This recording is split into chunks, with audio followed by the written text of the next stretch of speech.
Assalomu alaykum barchaga. Mening ismim Kamoliddin va men hozirda Avstraliyaning Sidney universitetida iqtisodiyot sohasida tahsil olib kelmoqdaman. Bugungi videoda Avstraliyada yashash tarzi, universitet muhiti haqida o'z tajribamiz asosida qisqacha, ammo lekin foydali ma'lumotlar berib o'tmoqchimiz. Avstraliya universitetlarining ta'lim tizimidagi eng qiziqarli jihatlaridan biri bu xalqaro va juda faol muhit. Bu yerda siz dunyoning har xil burchagidan kelgan talabalar bilan birga o'qiysiz, fikr almashasiz va nafaqat darslar orqali, balki turli xil madaniyatlar, insonlar bilan tanishgan holda ilm olasiz. Oddiy qilib aytganda, bu yerda kampusning o'zi ham bir alohida maktab.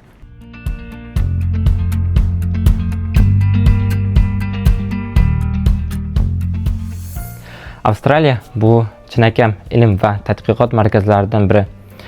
Bu yerdagi universitetlar dunyo bo'yicha top o'rinlarda e'tirof etiladi va o'zlarida yetuk ilm egalarini jamlagan. Misol sifatida o'tgan yili Avstraliyaning Melbourne universiteti professori Nobel mukofotiga sazovor bo'ldi. Sidney universiteti esa o'zida sun'iy intellekt, kiberxavfsizlik va axborot texnologiyalari yo'nalishida yetakchi markazlarga ega. Ta'lim jarayonlari ham doimo ko'tarinki ruhda. Barcha bir-biriga xushmuomala va hurmat bilan yondashadi. Professorlar ham talabalarga do'stona kayfiyatda.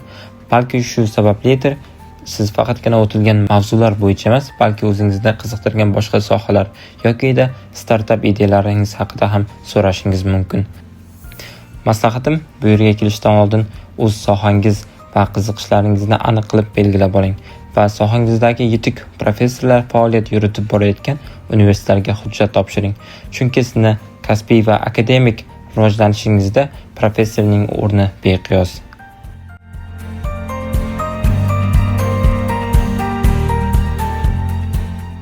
Talabalar uchun ham keng imkoniyatlar mavjud.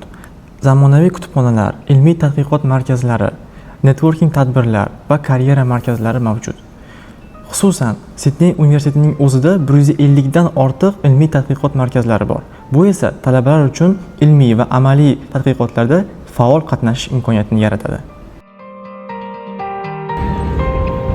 Albatta, chet elda ta'lim olish bu faqat o'qishni bildirmaydi, balki bu yangi mamlakatda, yangi madaniyatda yashashni ham anglatadi. Avstraliya dunyoning boshqa mamlakatlaridan, xususan O'zbekistondan mutlaqo farq qiladi. Siz bu yerda yashar ekansiz, yangi qonun-qoidalar, dunyoning har xil mamlakatlaridan kelgan odamlar va o'zga olamni ham his qilishingiz mumkin. Avstraliyada yashash davomida inson mutlaqo yangi muhitni his qiladi. Bu yerning eng qiziq jihatlaridan biri uning ko'p millatli davlat ekanligidir. Bu yerda siz dunyoning turli davlatlardan kelgan insonlarni uchratishingiz mumkin. Shu sababli Avstraliyada yashash nafaqat ta'lim olish, balki boshqa madaniyatlarni yaqindan o'rganish va dunyoqarashni kengaytirish imkoniyatini ham beradi. Turli madaniyat va qarashlarga ega insonlar bilan muloqot qilish davomida boshqalarning fikri va qadriyatlariga hurmat bilan qarash muhim hisoblanadi. Shu bilan birga inson o'zining milliy qadriyatlari va shaxsiy qarashlarini saqlab qolishi ham muhimdir. Avstraliyaning iqlimi ham O'zbekistondan ancha farq qiladi. Fasllar teskari bo'lgani sababli O'zbekistonda qish bo'lgan paytda bu yerda yoz bo'ladi. Shu sababli yangi kelgan talabalar boshida bunga biroz moslashishlariga to'g'ri keladi. Shuningdek, ob-havo juda tez o'zgarishi mumkin. Bir kunning o'zida salqin, shamolli va quyoshli ob-havoni kuzatish mumkin. Ayrim paytlarda esa yomg'irning qachon boshlanishini oldindan aniq bilish qiyin bo'ladi. Ayniqsa yangi kelgan insonlar uchun bu yerning iqlimi dastlab noodatiy tuyulishi mumkin.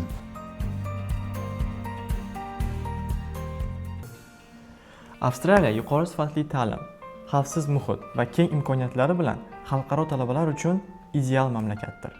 El-yurt umidi jamg'armasi stipendianti sifatida Avstraliyada o'qimoqchi bo'lganlar uchun top 3 maslahat. Birinchisi, universitetingiz va sohangiz bo'yicha juda ham chuqur o'rganing. Ikkinchisi, ingliz tilingizni mustahkamlang. Va uchinchisi, harakatni bugundan boshlang.